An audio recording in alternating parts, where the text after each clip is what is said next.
الحمد نحمده ونستعينه ونستغفره ونؤمن به ونتوكل عليه ونعوذ بالله من شرور أنفسنا ومن سيئات أعمالنا أما بعد أعوذ بالله من الشيطان الرجيم بسم الله الرحمن الرحيم وذكر فإن الذكرى تنفع المؤمنين وقال الله تبارك وتعالى في موضع آخر ألا بذكر الله تطمئن القلوب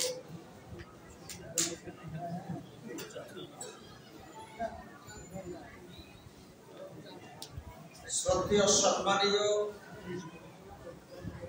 সম্মুখস্থ বয়োজ্যেষ্ঠ বয়োবরিষ্ঠ সমবয়স্ক শ্রোতা মণ্ডলী, বিভিন্ন মোকামি থেকে বিভিন্ন প্রান্ত থেকে আগত জমিয়ত দরদি এবং জমিয়তের কর্মীবৃন্দ ও অত্র গ্রামের শ্রোতা মণ্ডলী,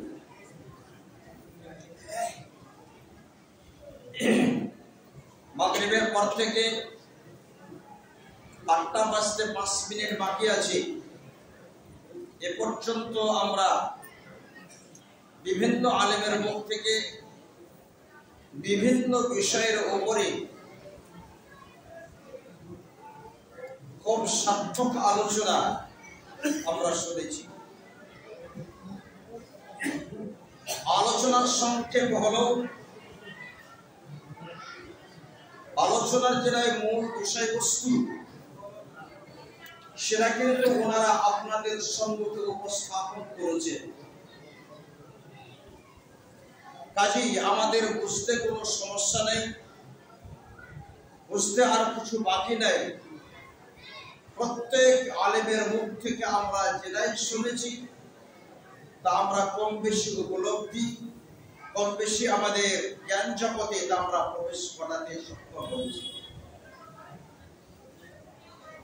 আমি আপনাদের সম্মুখে খুব বেশি সময় দেব না, অল্প সময়ের মধ্যে কিছু আলোচনা রেখে শেষ করবো ইনশাআল্লাহ। আল্লাহ রাব্বুল আলামিন কোরআন পাকের মধ্যে স্পষ্ট করে বলছেন, ওয়াদাক্কির ফাইন্না যিকরা তানফাউল মুমিনিন, নসিহত করো, সৎ উপদেশ প্রদান করো। নিশ্চয়ই যারা ঈমানদার, যাদের অন্তরে ঈমান আছে, যাদের অন্তরে ঈমানি বস্তু আছে, তারা এই সৎ উপদেশ শুনে তারা উপকৃত হবে, তারা লাভবান হবে, তারা উপকার পাবে। এটা মহান স্রষ্টা কোরআনে বলেছে। আজকের আলোচনায় আমরা যদি আমাদের অন্তরে যদি ঈমান থাকে, আমরা প্রকৃতপক্ষে যদি ঈমান নিয়ে এখানে উপস্থিত হই, আমরা সত্যি সত্যি যদি ঈমানদার হই, নিঃসন্দেহে আল্লাহর কথা অনুযায়ী আমরা উপকার পাবই পাবো ইনশাআল্লাহ, এতে কোনো সন্দেহ নেই। আল্লাহ রাব্বুল আলামিন কোরআনের অন্যতর বলছেন, আলা বিযিকরিল্লাহি তাতমাইন্নুল কুলুব, মানুষের অন্তরের প্রশান্তি, মানুষের অন্তরের তাসকিন, মানুষের অন্তরের শান্তি একমাত্র আল্লাহর জিকিরে আছে। আল্লাহর জিকির ছাড়া আপনি যখন কোনো টেনশনে পড়বেন, আপনি যখন কোনো সমস্যায় পড়বেন, আপনি যখন কোনো মানসিক চিন্তায় আক্রান্ত হবে, তখন কোনো পথ অবলম্বন করে আপনি শান্তি পেতে পারেন না। যখন আপনি কোনো মুসিবতে পড়বেন, কোনো সমস্যায় পড়বেন, সঙ্গে সঙ্গে 2 রাকাত নামাজ পড়ুন। ওযু করে নিয়ে 2 রাকাত নামাজ পড়ে আল্লাহর কাছে হাত তুলে দোয়া করুন সেই মুসিবতের হাত থেকে বাঁচার জন্য। আল্লাহ রাব্বুল আলামিন উদ্ধার করুন, তাতে অন্তরে আপনি শান্তি পাবেন। একমাত্র মানুষের অন্তরের শান্তি, অন্তরের শান্তি আল্লাহ পাকের জিকির ছাড়া অন্য কোনো উপায়ে, অন্য কোনো পথে নেই। আপনি যে কোনো পথ অবলম্বন করেন না কেন, অনেক ভদ্রলোক মানুষ জেলারা ফুল প্যান্ট পরেন, চোখে চশমা লাগান, বুকে কলম বোঝেন, আফসার পরেন, খুব সুন্দর বেশভূষা পরে থাকেন। বেচারারা মাঝে মধ্যে সিগারেট ধরান আর পান করান, মাঝে মধ্যে খৈনি চলেন, মাঝে মধ্যে বিড়ি টান মারেন। আমাদের জিজ্ঞাসা করা হয়, আপনারা এটা কেন করেন?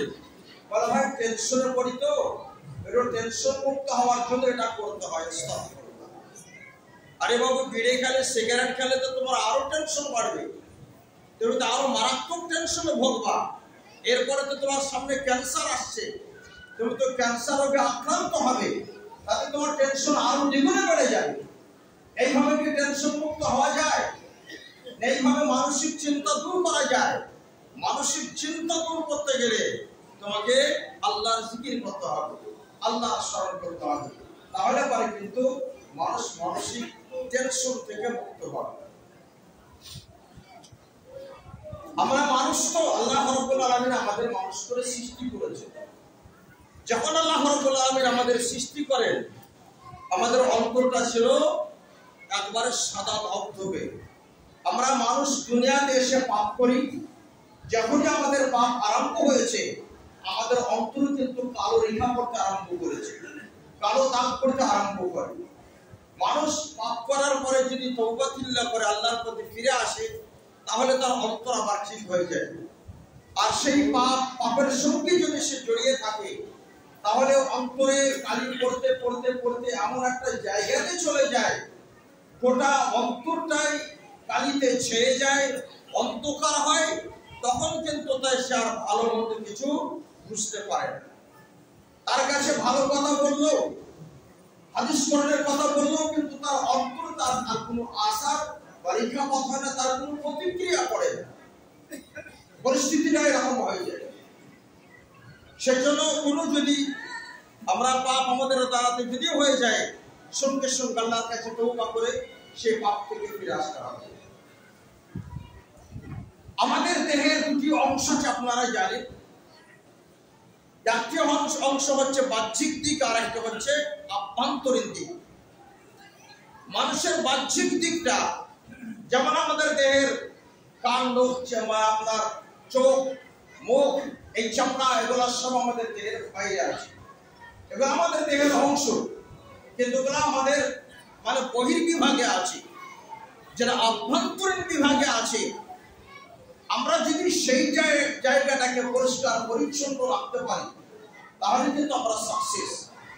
আমাদের চামড়ায় যদি কোনো ময়লা লেগে যায়, কাপড়ে ময়লা লেগে গেলে পারি, সঙ্গে সঙ্গে আমরা সাফ করার ব্যবস্থা করি, সেটাকে আমরা পরিষ্কার করার ব্যবস্থা করি। আর তার পরিষ্কারের বিভিন্ন উপায় আছে। কেউ বা সাবান দেয়, কেউ বা সাফে দেয়, আবার কেউ বা এমনি পানি দিয়ে সেটাকে ধৌত করে পরিষ্কার পরিচ্ছন্ন হয়ে যায়। কিন্তু আগামী দিনে আমার মনে হয় এইভাবে যদি আপনারা কোনো অনুষ্ঠান করেন, এই খাবারের ব্যবস্থা করলে আবার খুব ডিস্টার্ব হচ্ছে, সাংঘাতিক ডিস্টার্ব হয়। এমন অবস্থা আপনি দেখেন, খাবারের জন্য কি অবস্থা থাকে, কি সাংঘাতিক ব্যাপার। এ মানুষ যেন কি নীতি আর কোন মানে নিয়ম এই জায়গাতে আসছে বুঝতে পারছে। এত হইচই আর এত খাবারের কাছে এত হইচই কেন, এত কেন ভিড় মানুষের খাবারের কাছে? মানুষই খাবার খায় না বাড়িতে? প্রত্যেক মানুষ এখন ভালো মন্দ খায়, প্রত্যেক মানুষে ভালো খায়। সেজন্য আমার মনে হয় এই এত হইচই না করে একটু শান্তভাবে আলোচনা করা, শুনে নিজের জীবনে একটু পরিবর্তন করার চেষ্টা করুন। জীবনে একটু পরিবর্তন হন, তবেই কিন্তু কাজ হবে। আর এই অবস্থাতেই যদি আমরা থেকে যাই, আর আমরা বকরিওয়ালা যদি বছর ভর ঢুকেই যায়, তাহলে তো অবস্থা এরকম থেকেই যায়।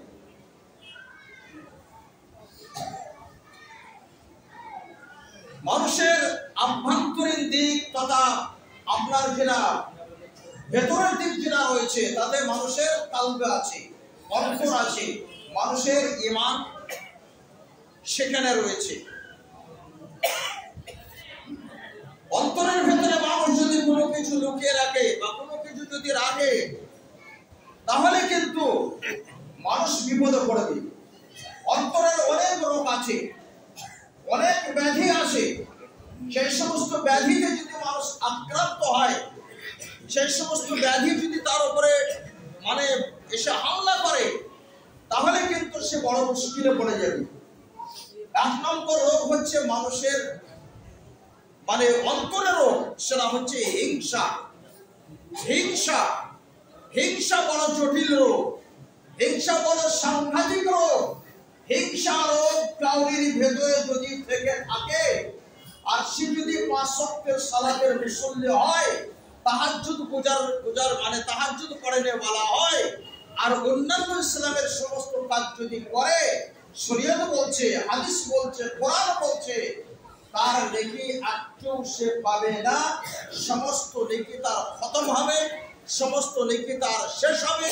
কেউ যদি হিংসাত্মক মন নিয়ে, মনের ভেতরে হিংসা জিয়ে রেখে, মনের ভেতরে বিদ্বেষ রেখে, মনের ভেতরে হিংসা রেখে যদি সে আপনার ইসলামের কাজ করে,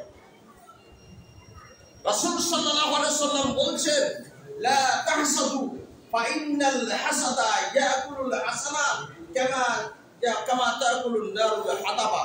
রাসূল বলছেন, খবরদার হিংসা রোগে কেউ আক্রান্ত হবে না, মনের ভেতরে হিংসা বিদ্বেষ রাখবে না। মন যদি হিংসা বিদ্বেষ তোমার মনের ভেতরে যদি জিয়ে থাকে, মনের মধ্যে ভেতরে যদি হিংসা থাকে, রাসূল বলছেন তুমি যত নেকি করবে, যত তুমি সওয়াব করবে, যাই কিছু করবে না কেন, টোটালটা খেয়ে খুশবু আপনার শেষ করে দেবে, টোটাল খেয়ে খতম করে দেবে। মানে হিংসার আগুনে পুড়ে ছাই হয়ে যাবে, হিংসার আগুনে পুড়ে ভস্মীভূত হবে, তোমার একটি নেকিও থাকবে না। রাসূল বলছেন উদাহরণ দিয়ে, কামা তাকুলুন নারুল হাতাবা, যেমন আগুন তার সামনে কাঠখড়ি দিলে পারে মুহূর্তের মধ্যে তা পুড়ে ভস্মীভূত হয়, তাকে নিশ্চিহ্ন করে দেয়, অস্তিত্বহীন করে দেয়, তাকে আর খুঁজে পাবেন না যে লকড়িটা গেল কোথায়, কাঠটা গেল কোথায়। তুলবেন তো ছাই, তার কোনো অস্তিত্ব নেই, তার কোনো অস্তিত্ব নাই। রাসূল সাল্লাল্লাহু আলাইহি ওয়াসাল্লাম হাদিসের ভিতরে বলেছেন। তাই প্রত্যেকের কাছে অনুরোধ হবে, হিংসাযুক্ত মন নিয়ে কোনো কিছু জয় করতে পারবেন না।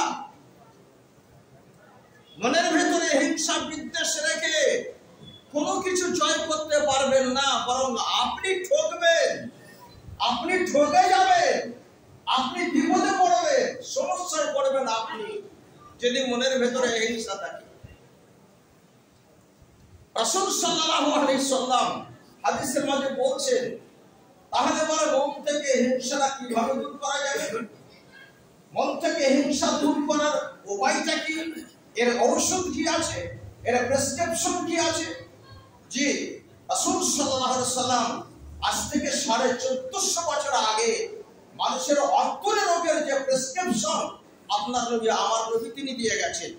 যা কোনো ডাক্তার, কোনো কবিরাজ, কোনো এমবিবিএস আর যাই বলুন না কেন, কেউ কিন্তু মানে অন্তরের যে হিংসা, অন্তররোগের ঔষধ কেউ দিতে পারবে না, কাউরই ক্ষমতা নেই।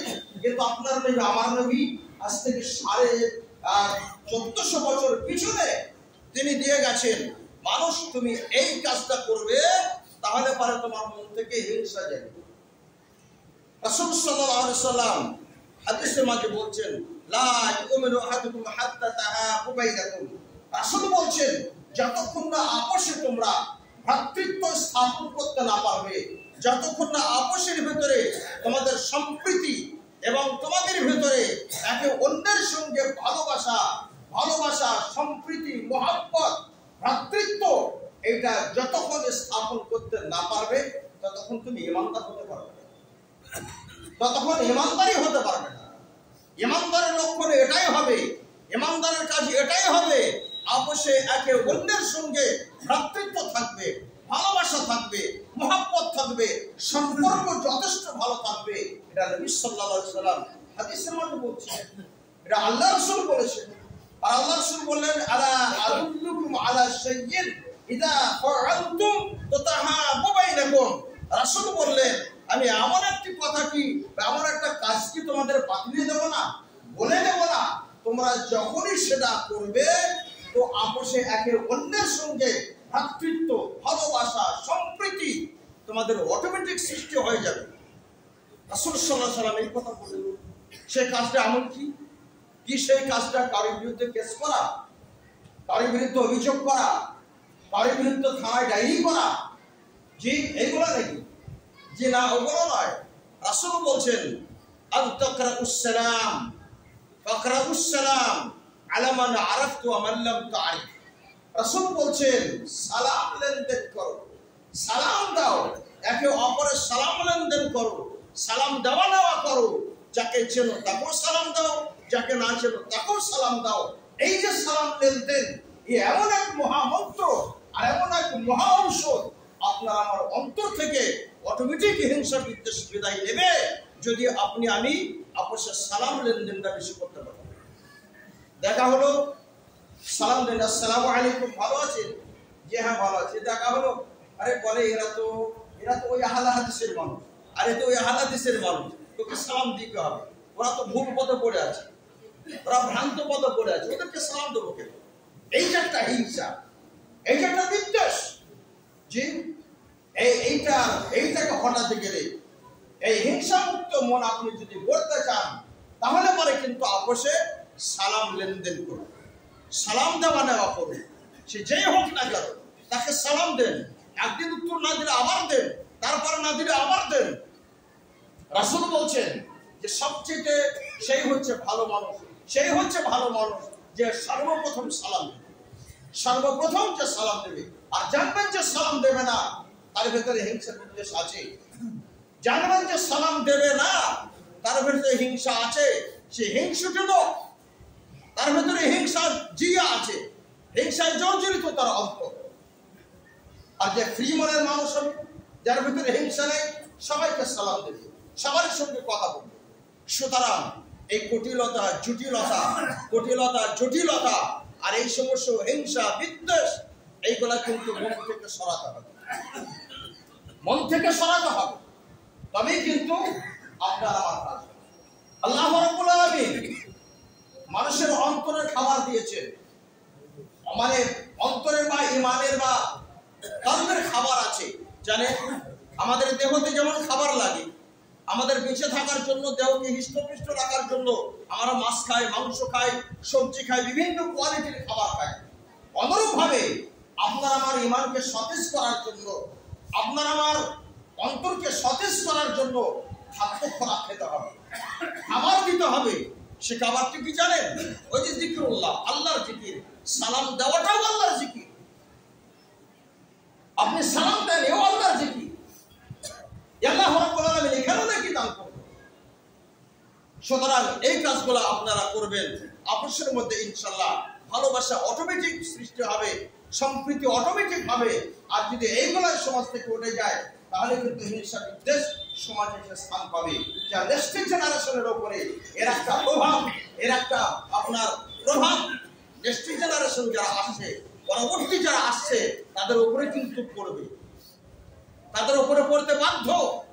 আমরা মুরব্বী যারা আছি, আমাদের যদি এরকম নেচার হয়, এরকম যদি কালচার হয়, আল্লাহ রাব্বুল আলামিন মানুষের অন্তর পাঠিয়েছেন আকাশ থেকে, আল্লাহ অন্তরের খাবার দিয়েছেন আকাশ থেকে। অন্তর আল্লাহ পাঠিয়েছেন আলামে আরওয়াহ, যারা আত্মার জগৎ আকাশে আছে, সেখান থেকে আল্লাহ আত্মা দিয়েছেন মানুষের, আর সেখান থেকে মহান স্রষ্টা আত্মার খাবারও দিয়েছেন। আদমের দেহ আল্লাহ তৈরি করেছিলেন মাটি থেকে, আর দেহের খাবার আল্লাহ দিয়েছেন মাটি থেকে। জি, দেহের খাবার আল্লাহ দিয়েছেন মাটি থেকে। মাটির যত উৎপাদিত ফসল, মাটি থেকে যেগুলো উৎপন্ন হয়, সেগুলো আমরা মানুষ ভক্ষণ করি। ধান, গম, আপনার মুসুরি, ছোলা, যাই কিছু বলো না কেন, এগুলো আমরা খাই। যেহেতু আদমের দেহ আল্লাহ তৈরি করেছিলেন কি থেকে? মাটি থেকে। যার কারণে দেহ বাঁচাবার জন্য আল্লাহ খাদ্য খোরাক দিয়েছেন মাটির থেকে উৎপাদিত যেগুলো হয় সেগুলো। আর আকাশ থেকে আল্লাহ রূহ দিয়েছেন, রূহের খাবার আল্লাহ আকাশ থেকে পাঠিয়েছেন, সেটা হচ্ছে আল্লাহর জিকির তথা ওহী, আমার শরিয়াত, এইগুলো যা আকাশ থেকে আল্লাহ রাব্বুল আলামিন। সুতরাং এইগুলা ইনশাআল্লাহ আমরা সকলে একটু মানার চেষ্টা করব। এক ভাই একটু প্রশ্ন করছিলেন, আমি আমার শেষ করতে প্রায় চলেছি, 15 শেষ, আমি ইনশাআল্লাহ তার টাইম বাড়াবো না। এক ভাই একটা প্রশ্ন করছিলেন, জি এই তাশাহুদের সময় হাতের অবস্থাটা কেমন হবে, আঙ্গুলগুলো কিভাবে লড়বে, এইটা বলে আমি আমার ইনশাআল্লাহ বক্তব্য শেষ করব। আমরা যখন তাশাহুদে বসবো, নামাজে বৈঠক দুটো হয়, একটা প্রথম বৈঠক, একটা শেষ বৈঠক। প্রথম বৈঠক আপনার হাতের চিত্র যেমন হবে, শেষ বৈঠক আপনার হাতের চিত্র তেমনি হবে। হাতগুলো যখন আপনি হাতের উপরে রাখবেন তাশাহুদের সময়, তখন এই হাতের আঙুলগুলো এইভাবে লেগে থাকবে, ফাটা হয়ে নয়, এরকম ফাটা হয়ে নয়, হাতের আঙুলগুলো এইভাবে লাগিয়ে রাখবেন। আর ঠিক উরুর উপরে না হয় হাঁটুর উপরে রাখবেন। হাদিসে দুই রকমই এসেছে, আলা ফাকযাইহি ওয়া আলা রুকবাতাইহি, মানে হাঁটুর কথা এসেছে, উরুর কথা এসেছে। সুতরাং উরুর উপর রাখতে পারেন, হাঁটুর উপর রাখতে পারেন। বাম হাতের কথাটা বলছি, ডান হাতের চিত্রটা আলাদা হবে। ডান হাতের চিত্র আপনি দুই রকম করতে পারেন, যা রাসূল সাল্লাল্লাহু আলাইহি সাল্লামের হাদিস থেকে প্রমাণিত। ডান হাতের চিত্রটা কেমন হবে? একরকম চিত্র হচ্ছে আমাদের যেটা বৃদ্ধ আঙুল যেটাকে আমরা বলি, আর যেটাকে আরবিতে ইবহাম বলা হয়, এই ইবহামের আঙুলের মাথাটা ঠিক ওয়াস্তা আঙুল যেটা আছে, মধ্য আঙুলে যেটা আছে, এই মধ্য আঙুলের মাথাতে লেগে যাবে। এই আঙুলের মাথায় লাগলো এইরকম। জি, এই আঙুলগুলো এখনো কিন্তু খাড়া হয়ে আছে, আমি দেখতে পাচ্ছি। এই আঙুলের মাথায় আঙুলে লাগলো। এইবারে এই যে খিনসার যেটাকে বলছে, এই আঙুলটি আপনি এইভাবে দুমড়ে দেবেন, এইভাবে দুমড়ে দিলেন, হাতের চিত্রটা এরকম হবে। কথা বুঝতে পেরেছেন? এই আঙুলটা কিন্তু উঠে থাকবে। এই আঙুলটা ওঠার পরে আঙুলটা চুপচাপ থাকবে না। যখন আপনি নড়াবেন, পাশের মুসল্লির যেন কোনো ডিস্টার্ব না হয়, সমানে এরম করেই যাচ্ছেন, পাশের মুসল্লির ডিস্টার্ব হবে। এতইভাবে না করে, এত এইরকম না করে, কথা বুঝতে পেরেছেন? খুব ধীরে ধীরে আস্তে আস্তে আপনি নড়াবেন, ধীরে ধীরে আস্তে আস্তে নড়াবেন। আঙুল নড়াবেন ঠিক আছে, কিন্তু ধীরে ধীরে, খুব তাড়াহুড়ো এরম করে না, তাতে পাশের মুসল্লির ডিস্টার্ব হবে। এটা একটা চিত্র গেল। আর যেটাকে 53 ক্রিয়া বলা হয়েছে, কথা বুঝতে পেরেছেন? 53 ক্রিয়া যেটা বলা হয়েছে, সেটা হচ্ছে আপনার এই যে এই মধ্য আঙুল যেটা আছে, এই আঙুলের মাথাটা এই আঙুলের গোড়ায় আছে। কথা বুঝতে পেরেছেন? এই আঙুলের গোড়া আসার পরে এইভাবে আপনি দুমড়ে দেবেন, এই আঙুলটা এভাবে খালি থাকবে। এটা একটা চিত্র, এটা একটা চিত্র, একটা এরকম হলো, এটা একটা চিত্র হলো, আর একটা এইরকম। এইভাবে দুই রকম ভাবে আপনি তাশাহুদের সময় হাতের চিত্রটা করতে পারেন। ডান হাতের চিত্রটা, আর বাম হাতটা কিন্তু এরকমই থাকবে, আর উরুর উপরে থাকবে না, হাতের উপরে থাকবে। তবে আঙুলগুলো আস্তে আস্তে লড়াবেন, খুব বেশি জোরে না। এটা যারা মুসল্লি আছেন, আশা করি আপনারা সবাই বুঝতে পেরেছেন। এইভাবে ইনশাআল্লাহ আমরা সকলেই করবো। যাই হোক, আর আলোচনা না বাড়িয়ে আমার সংক্ষিপ্ত আলোচনা আমি এখান থেকে সমাপ্ত করাচ্ছি। আল্লাহর কাছে সবশেষে দোয়া করি, রব্বুল আলামিন, আজকে তোমার ঘরে, আল্লাহ তোমার মসজিদ ঘরে কত তোমার বান্দা এসে হাজির হয়েছে। রব্বুল আলামিন, আমাদের এই আলোচনাকে তুমি কবুল করে নাও, আল্লাহুম্মা আমিন। হে আল্লাহ, আমাদের ভিতরে যে হিংসা বিদ্বেষ আছে, আল্লাহ সেগুলোকে তুমি দূর করে দাও, আল্লাহুম্মা আমিন। হে আল্লাহ, আমাদের হিংসা মুক্ত মন তুমি করে দাও, আল্লাহুম্মা আমিন। হে আল্লাহ, আমাদের যারা শত্রুতা করে, আমাদের যারা বিরোধিতা করে, আল্লাহ তুমি তাদেরকে তাদের অন্তরের ভিতরে শুভ বুদ্ধির উদয় ঘটাও, যেন তারাও সঠিক জিনিসটা বুঝতে পারে, আল্লাহুম্মা আমিন। যাক, আমি এখান থেকে আলোচনা শেষ করছি। সভাভঙ্গের দোয়াটা আমরা সকলে ইনশাআল্লাহ করব। তারপরে আজান হবে, আজানের পরে জামাত হবে, তারপরে ইনশাআল্লাহ আমরা সবাই এখান থেকে যাব। আর একটা কথা বলি আপনাদের, গ্রামের মানুষ যারা আছেন, গ্রামের যুবক যারা আছো, এটা মসজিদ ঘর। এখানে রাসূল সাল্লাল্লাহু আলাইহি ওয়াসাল্লাম বারবার বলছেন, লা তারফাউ আসওয়াতাকুম ফিল মাসাজিদ, খবরদার মসজিদে হইচই করবে না। মসজিদে হইচই করা চরমভাবে নিষেধ আছে। সেই জন্য যদি ওনারা খাবারের আয়োজন করেছেন, খাবারটা খাবে খুব নম্রভাবে, ভদ্রভাবে, খুব শান্তভাবে, যেন কোনো আওয়াজ না হয়, সেরকম চেষ্টা সকলেই করবে। খুব শান্তভাবে খাবারটা খাবে। এটা মসজিদ ঘর, এটা অন্য কোনো জায়গা নয়। এখানে হইচই করা নিষেধ আছে। সেই জন্য সেটা আপনারা সবটাই খেয়াল রাখবেন ইনশাআল্লাহ, সেদিকটাও আপনারা দেখবেন। চলো সর্বভঙ্গ দোয়াটা বলি, সুবহানাকা আল্লাহুম্মা ওয়া বিহামদিকা আশহাদু আল্লা ইলাহা ইল্লা আনতা আস্তাগফিরুকা ওয়া আতুবু ইলাইকা। আসসালামু আলাইকুম ওয়া রাহমাতুল্লাহ।